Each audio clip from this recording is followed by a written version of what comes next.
आज हम लोग अभिवृद्धि, विकास एवं व्यक्तिगत भिन्नताएं देखेंगे और ये बहुत ही इम्पोर्टेंट टॉपिक है। लेते हैं इसका पहला प्रश्न। विकास की प्रक्रिया में बालक के अंतर्गत किस प्रकार का परिवर्तन आता है? मात्रात्मक, बी वाला है गुणात्मक, या फिर दोनों मात्रात्मक और गुणात्मक, मतलब क्वांटिटेटिव क्वालिटेटिव। तो ये दोनों तरीके का, मात्रात्मक और गुणात्मक दोनों तरीके का परिवर्तन आता है। तो सी वाला इसका सही होगा। स्वमोह अथवा आत्ममोह लक्षण है शैशवावस्था का, बाल्यावस्था का, या फिर किशोरावस्था का? तो स्वमोह अथवा आत्ममोह लक्षण जो है वो किशोरावस्था का है।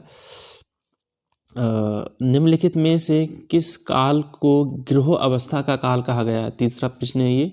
तो गृह मतलब 4-5 बच्चे इकट्ठे होकर एक मंडली बना लेते हैं, मतलब गृह बना लेते हैं। तो ये किस अवस्था में ज़्यादा पाया जाता है? वयस्क अवस्था, किशोरावस्था, शैशवावस्था, या फिर बाल्यावस्था? तो जैसा कि आप देख पा रहे हो डी वाला ठीक है, बाल्यावस्था। चौथा प्रश्न है देवा स्वप्नों में खोए रहना प्रमुख लक्षण है, मतलब डे ड्रीम्स। तो ये किस एज में सबसे ज़्यादा होता है? किशोरावस्था में, यानी टीन एज में सबसे ज़्यादा देवा स्वप्नों में खोए रहते हैं। टीन एज कौन सी? जैसे 12 के बाद में 13, 14, 15, 16, 18, 19। तो जो टीन एज होती है उसी को किशोरावस्था बोलते हैं। और इसमें जो है बच्चा देवा स्वप्नों में खोया रहता है, मतलब डे ड्रीमिंग ज़्यादा करता है। पांचवा प्रश्न है निम्नलिखित में से कौन सा सिद्धांत वृद्धि एवं विकास के सिद्धांतों के अंतर्गत समाहित नहीं है? तो निरंतरता का सिद्धांत ये समाहित है। प्रिंसिपल ऑफ कॉन्टिन्यूटी, सहचर्य का सिद्धांत, ये समाहित नहीं है। तो इसका बी वाला सही होगा आंसर। और छठा प्रश्न हम लोग देखेंगे ग्रोथ शब्द का प्रयोग किया जाता है, अभिवृद्धि जिसे बोलेंगे हिंदी में, इंग्लिश में ग्रोथ कह सकते हैं। तो अभिवृद्धि का जो अर्थ लिया जाता है वो शारीरिक अर्थ में लिया जाता है, मतलब शारीरिक विकास, जो शरीर का बढ़ना है उसे अभिवृद्धि के फॉर्म में हम लोग देखते हैं। तो इसका ए वाला उत्तर जो है सही होगा। निम्नलिखित में से कौन सा शब्द अधिक व्यापक है? वृद्धि, विकास, परिपक्वता, आयु में बढ़ोतरी। तो देखिए इसका जो सबसे अधिक व्यापक शब्द है वो परिपक्वता है, मैच्योरिटी है। क्योंकि आयु में बढ़ोतरी अगर हो रही है और परिपक्वता नहीं आ रही है तो भी तो ठीक नहीं है। तो इसलिए जो है मैच्योरिटी जो है वो बहुत ज़रूरी है। तो परिपक्वता जो है वो अधिक व्यापक शब्द है। व्यक्तिगत भिन्नताएं, इंडिविजुअल डिफरेंसेस निहित होती हैं। तो किस में होती हैं? वृद्धि, विकास, परिपक्वता, या तीनों में? तो तीनों में होती हैं। वृद्धि देखिए जो डेवलपमेंट है वो इंडिविजुअली अलग अलग हो सकते हैं।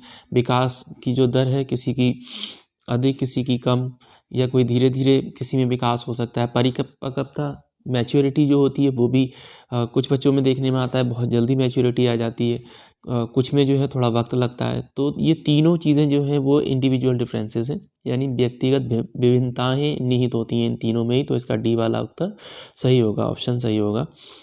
नवा प्रश्न है जीवन का अनोखा यूनिक काल माना गया है। तो ये बाल्यावस्था माना गया है, आपने ध्यान रखना है इसका, बाल्यावस्था, बी वाला ऑप्शन बिल्कुल राइट है। 10वां प्रश्न है संग्रह करने की प्रवृत्ति प्रमुख लक्षण है, मतलब चीज़ों को कलेक्ट करने की या इकट्ठा करने की। तो ये भी बाल्यावस्था का प्रमुख गुण है। आपने देखा होगा छोटे छोटे बच्चे जो होते हैं अक्सर रबड़, पेंसिल, या फिर वो वाले पेन भी जिनकी रिफ़िल ख़त्म हो जाती है वो भी उनके बैग्स में आप देखोगे, या उन्होंने जो भी कलेक्शन वो कर रहे हैं चीज़ों का उनकी थैली में या उनकी जेब में आप देखेंगे जो किसी यूज़ का भी नहीं होगा, फिर भी आप उनकी जेब में जो है 2-3 चीज़ें ऐसी, चाहे वो गिट्टी हो, पत्थर हो, जो भी हो, यानी जो संग्रह या इकट्ठा करने की प्रवृत्ति है वो बाल्यावस्था में सबसे ज़्यादा पाई जाती है। तो इसका सी वाला ऑप्शन सही है। 11वां प्रश्न है बालक के शारीरिक विकास को सर्वाधिक रूप से प्रभावित करने वाला कारक है।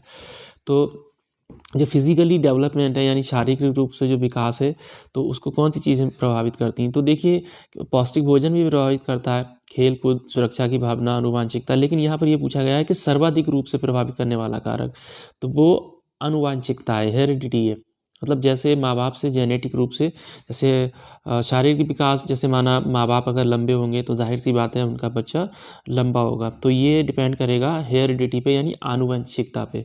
तो इसका डी वाला ऑप्शन बिल्कुल सही होगा। 12वां है काम प्रवृत्ति का सुप्तावस्था काल है। तो शैशवावस्था, बाल्यावस्था, किशोरावस्था या फिर प्रौढ़ावस्था। तो इसका बी वाला सही उत्तर होगा बाल्यावस्था, यानी बी वाला ऑप्शन बिल्कुल ठीक है। यानी बाल्यावस्था जो है वो काम प्रवृत्ति का सुप्तावस्था काल कहलाता है। 13वां प्रश्न है चिंतन में तर्क का प्रारंभ निम्नलिखित में से किस आयु अवस्था में होता है। तो देखिए मानव चिंतन में तर्क का मतलब रीज़न या लॉजिकली सोचने का जो प्रारंभ हो जाता है या शुरुआत होती है, तो वो कौन से काल में हो जाती है, तो बाल्यावस्था में होती है। ठीक है, जैसा कि टिक लगा हुआ है, ए वाला ऑप्शन बिल्कुल सही है। अब हम देखते हैं नेक्स्ट 14वां प्रश्न, कार्यकरण यानी कॉज एंड इफेक्ट के अमूर्त संप्रति का विकास किस अवस्था में होता है। तो जैसा कि आप देख पा रहे हैं कि सी वाला ऑप्शन बिल्कुल ठीक है, किशोरावस्था में होता है। बट यहाँ पर हम अमूर्त का थोड़ा सा वर्ड को क्लियर कर लेते हैं। देखिए मूर्त वो चीज़ें होती हैं जिन्हें हम देख सकते हैं, छू सकते हैं, जैसे किताब, पेन, कॉपी, कुर्सी, कुछ भी। और अमूर्त चीज़ें वे होती हैं जिन्हें हम देख नहीं सकते, जैसे कहा जाए ईमानदारी, सच्चाई।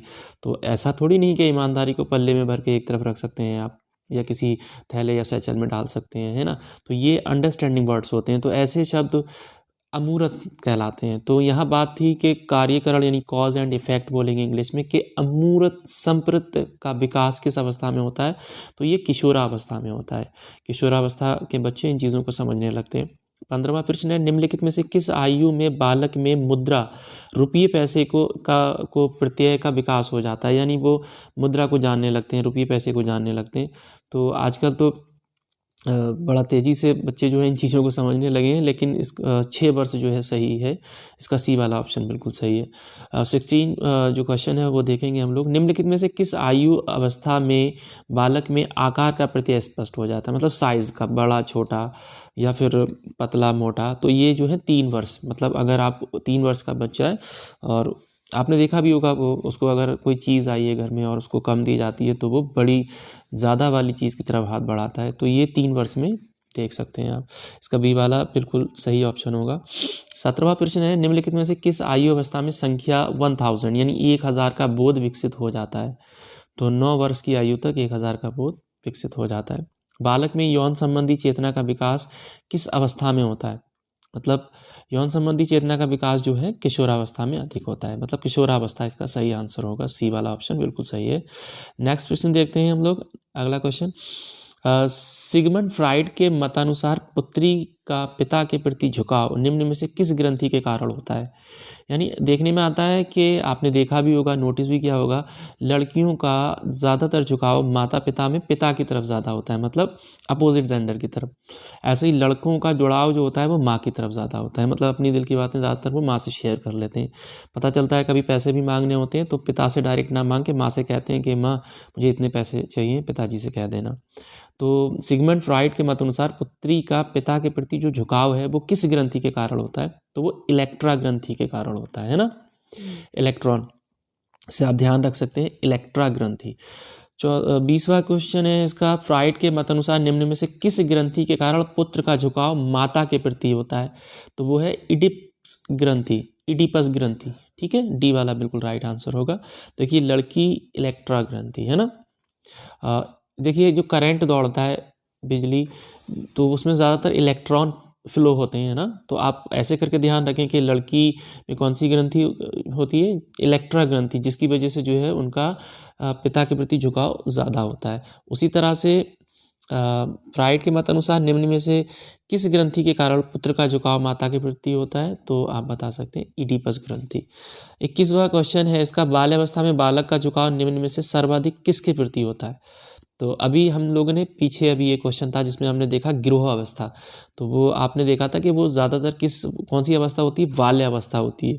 तो समूह यानी ग्रुप बनाना, समूह बनाना, और बच्चे ग्रुप बना करके खेलते हैं, और चीज़ भी लाएंगे तो ग्रुप में ज़्यादातर कोशिश करेंगे। तो ये समूह वाला जो है वो बाल्यावस्था में ज़्यादातर देखने को मिलता है। 22वां प्रश्न है या इसका नेक्स्ट प्रश्न है, बालक में नेतृत्व गुणों का विकास निम्न में से किस विकास की अवस्था में हो जाता है, मतलब नेतृत्व, तो वो भी बाल्यावस्था में हो जाता है, क्योंकि ग्रुप बना लेते हैं, उनमें से एक बच्चा जो होता है वो उस ग्रुप का या उस समूह का नेतृत्व करता है, मतलब वो जो बोलता है कि ये वाला खेल खेलेंगे, सारे बच्चे एग्री करते हैं हाँ ठीक है ये वाला खेल खेलेंगे, तो ये बाल्यावस्था में, इसका बी वाला ऑप्शन बिल्कुल राइट है। अगला प्रश्न हम लोग देखते हैं, निम्नलिखित में से कौन सी विकास की अवस्था बालक के सीखने की दृष्टि से सर्वश्रेष्ठ मानी गई है। तो देखिए बाल अवस्था में बच्चा बड़ा तेजी से सीखता है, तो ये सीखने की दृष्टि से सर्वश्रेष्ठ अवस्था मानी गई है बाल अवस्था। निम्नलिखित में से किस अवस्था पर अध्यापकों को बालक के साथ तर्कपूर्ण ढंग से व्यवहार करना चाहिए? मतलब लॉजिकल तरीके से हमें जो है किस जो अध्यापक होते हैं उनको बच्चों के साथ में व्यवहार करना चाहिए, तो वो है किशोरावस्था। 25वां प्रश्न है, बालक में सामान्य सामाजिक एवं मानसिक विकास के लिए निम्न में से कौन सी आयु अवधि महत्वपूर्ण है? तो सामान्य सामाजिक एवं मानसिक विकास के लिए सबसे जो महत्वपूर्ण अवधि है वो है जन्म से 5 वर्ष तक। ए वाला ऑप्शन बिल्कुल सही है इसका। नेक्स्ट प्रश्न देखेंगे हम लोग। अगला प्रश्न देखते हैं, बालक बालिकाओं का समाजीकरण भिन्न भिन्न में से किस कारण होता है? मतलब क्या वजह होती है? तो देखिए शारीरिक रचना के अंतर के कारण बिल्कुल नहीं, आनुवंशिकता के कारण जी नहीं, दोनों से अलग अलग भूमिका प्रत्याशा के कारण होता है। ठीक है, इसका सी वाला ऑप्शन बिल्कुल सही है। 27वां प्रश्न है, विद्यालयों में जाने से पूर्व बालकों के खेल निम्नलिखित में से किस प्रकार के होते हैं? तो आप देखेंगे मोस्टली उनके जो खेल होते हैं वो आत्म केंद्रित होते हैं, मतलब खुद को ध्यान में रख के वो खेल बनाते हैं। जैसे मैडम बनना या फिर जो है टीचर बनना, अगर उन्होंने देखा हो किसी ड्रामा में, सीरियल में या आसपास, वो जो भी देखते हैं वो उसका अनुकरण करते हैं, और ज़्यादातर जो भी खेल वो खेलते हैं वो मोस्टली आत्म केंद्रित होते हैं, मतलब खुद को केंद्र में रख करके बनाते हैं। तो इसका ये वाला ऑप्शन बिल्कुल राइट होगा। 28वां प्रश्न है, निम्नलिखित में से किस आयु स्तर पर बालक का सामाजिक विकास सुनिश्चित होता है? तो वो शैशवावस्था में होता है। इसका ए ऑप्शन बिल्कुल सही है। बालक में मातृभाषा का विकास निम्नलिखित में से किस सामाजिक संस्था द्वारा संपन्न होता है? तो परिवार। देखिए बच्चा जो होता है अपनी मातृभाषा या जो मदर टंग है वो कहाँ सीखता है? वो अपने परिवार से सीखता है। अगर परिवार में जो परिवार है अगर बंगाली बोल रहा है तो बच्चा बंगाली सीखेगा, हिंदी बोल रहा है तो हिंदी, अगर इंग्लिश बोल रहा है, फैमिली इंग्लिश बोल रही है तो बच्चा इंग्लिश सीखेगा। तो उसका जो मदर टंग या मातृभाषा का जो विकास होगा वो परिवार से होता है। अगला प्रश्न है, मानव व्यवहार का विकास निम्नलिखित में से किस कारकों पर निर्भर करता है? तो देखिए ये तीनों कारकों पर यह निर्भर करता है। जैसे अभिवृद्धि, ग्रोथ, जिसमें शारीरिक डेवलपमेंट होता है या विकास होता है, परिपक्वता, मैच्योरिटी, और तीसरा है विकास, डेवलपमेंट। तो मानव व्यवहार का विकास जो है इन तीनों पर निर्भर करता है। तो प्रयुक्त तीनों ही, यानी डी वाला ऑप्शन सही है।